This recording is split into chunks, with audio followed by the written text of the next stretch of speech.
Salut Pauline. Tu vas bien? Ouais, nickel. Donc une première pour cette fois, Ducati. Enfin, depuis le temps qu'on attendait. Voilà, j'espère que tu vas t'amuser un peu plus qu'avec la F3. Eh ben oui, effectivement, on va voir ça. C'est vrai que j'ai hâte d'essayer, j'ai eu des petits échos de cette moto. Donc maintenant, on va voir vraiment dans la pratique ce que ça donne. Et ben c'est parti. Allez, feu.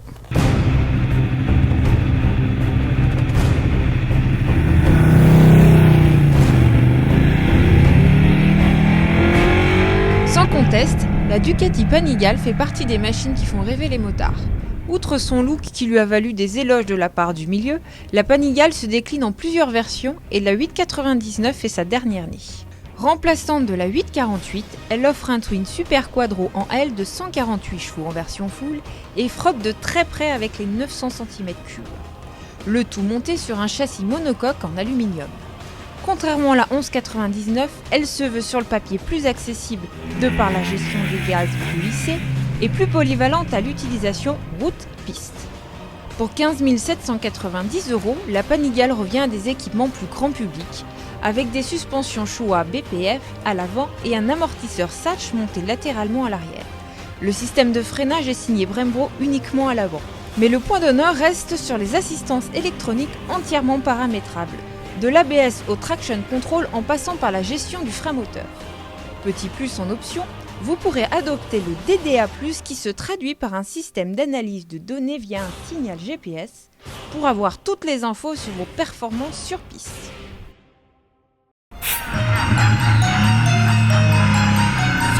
Allez, c'est parti pour l'essai de la Panigale 899 sur le circuit de la Ferté-Gaucher. Bonne condition aujourd'hui. La prise en main se fait assez facilement sur cette moto puisque la position est très naturelle, aussi bien au niveau des commandes du guidon que des platines des repose-pieds. Point négatif, les cale-pieds sont trop bas et trop glissants.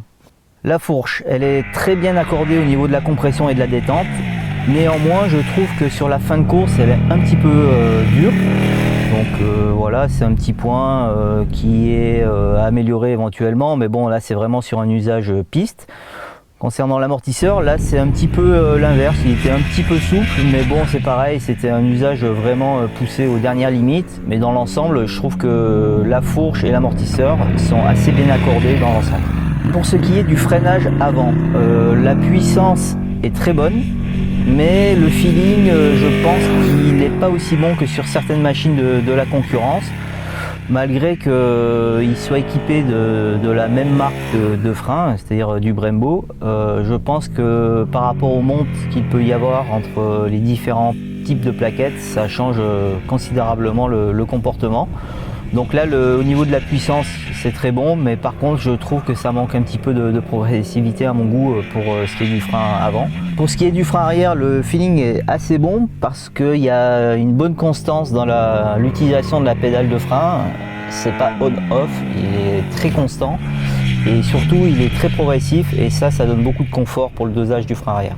Pour ce qui est du moteur, je m'attendais à trouver une moto assez brute de fonderie, mais malgré que ce soit un bicylindre, je m'attendais à trouver un petit peu de brutalité sur les bas régimes. En fait, pas du tout. Je pense que Ducati a bien travaillé sur l'électronique, ce qui permet d'avoir une moto très douce sur la remise des gaz et ensuite très linéaire pour la venue de la puissance jusqu'au régime.